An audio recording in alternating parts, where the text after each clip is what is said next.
ঢাকার উত্তরার একটি গুরুত্বপূর্ণ সরকারি জমি। অবস্থান এমন জায়গায় যেখানে প্রতিদিন হাজার হাজার মানুষের যাতায়াত। বিমানবন্দর থেকে উত্তরার দিকে যেতে সড়কের পাশেই বিস্তীর্ণ খালি জায়গাটি বহু বছর ধরে সরকারি মালিকানাধীন হিসাবে পরিচিত ছিল। কিন্তু 2000 সালের শুরুতে হঠাৎ করেই সেই জমির চেহারা বদলে যেতে শুরু করে। চারিদিকে টিনের ঘেরা, ভেতরে নির্মাণ কাজের ব্যস্ততা, শ্রমিকদের আনাগোনা এবং সম্ভাব্য ক্রেতাদের ভিড় দেখে অনেকেরই ধারণা হয়েছিল হয়তো কোনো অনুমোদিত বাণিজ্যিক প্রকল্প বাস্তবায়ন হচ্ছে।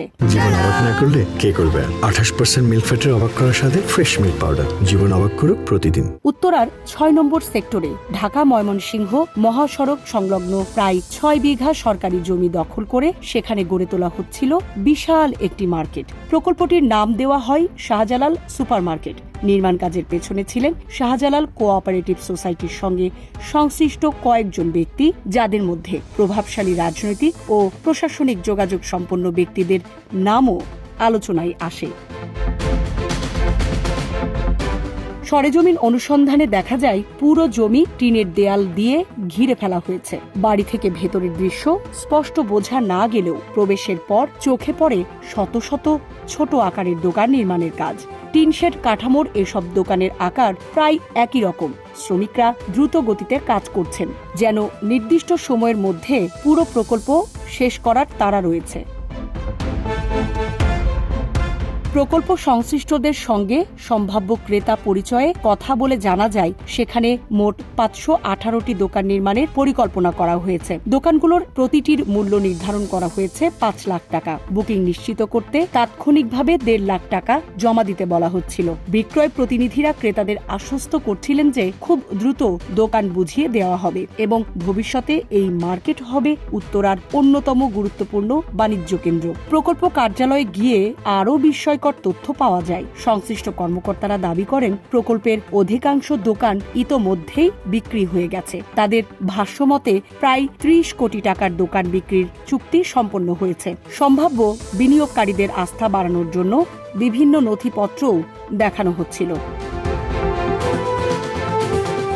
সেসব নথিতে শাহজালাল কোঅপারেটিভ সোসাইটির শেয়ার হোল্ডারদের তালিকা পাওয়া যায়। সেখানে তৎকালীন প্রভাবশালী রাজনৈতিক পরিবারের সদস্য, ব্যবসায়ী এবং বিভিন্ন পরিচিত ব্যক্তির নাম ছিল। প্রথম নামটি দীপু চৌধুরী, পিতা মোফাজ্জল হোসেন চৌধুরী মায়া, এরপরে আছেন মোকাররম হোসেন দরদি। প্রকল্প সংশ্লিষ্টরা বারবার এই নামগুলোর কথা উল্লেখ করে বোঝানোর চেষ্টা করছিলেন যে তাদের উদ্যোগের পেছনে শক্তিশালী প্রভাব রয়েছে এবং এ কারণে কোনো বাধা আসবে না। যখন প্রশ্ন করা হয় জমিটি সরকারি মালিকানাধীন বলে যে অভিযোগ রয়েছে সে বিষয়ে তাদের বক্তব্য কি, তখন তারা আত্মবিশ্বাসের সঙ্গে জানায় এত প্রভাবশালী ব্যক্তির সম্পৃক্ততার কারণে প্রকল্প বন্ধ হওয়ার কোনো সম্ভাবনা নেই।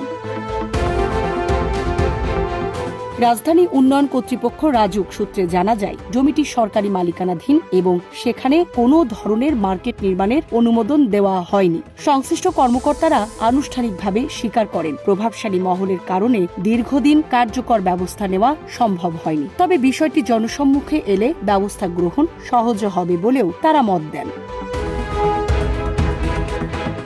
তথ্য, প্রমাণ, নথিপত্র এবং সরেজমিন অনুসন্ধানের ভিত্তিতে 2000 সালের 5 জুন জাতীয় দৈনিকের প্রথম পাতায় প্রকাশিত হয় একটি অনুসন্ধানী প্রতিবেদন। প্রতিবেদনে তুলে ধরা হয় কিভাবে সরকারি জমি দখল করে শত শত দোকান নির্মাণ করা হচ্ছে এবং কোটি কোটি টাকার ব্যবসা চলছে।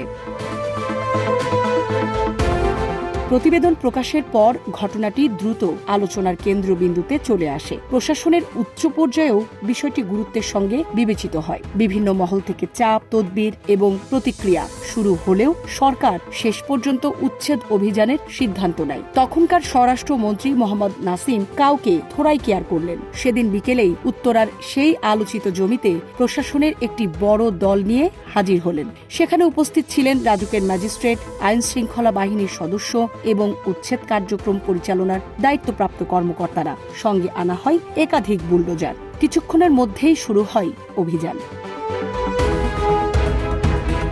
3 দিক থেকে একযোগে বুলডোজার চালিয়ে ভেঙে ফেলা হয় পুরো মার্কেট। কয়েক মাস ধরে নির্মাণ করা শত শত দোকান, অফিস কক্ষ এবং বিভিন্ন স্থাপনা মুহূর্তেই ধ্বংসস্তূপে পরিণত হয়। যে জায়গায় কিছুদিন আগেও কোটি টাকার দোকান বিক্রির প্রচারণা চলছিল, অল্প সময়ের মধ্যেই সেটি আবার পরিণত হয় খোলা মাঠে। জীবন অবাক না করলে কে করবে? 28% মিল্ক ফ্যাটের অবাক করার সাথে ফ্রেশ মিল্ক পাউডার। জীবন অবাক করুক প্রতিদিন। 2 দশকের বেশি সময় পেরিয়ে গেলেও উত্তরার সেই 6 বিঘা জমির ঘটনা এখনো আলোচিত।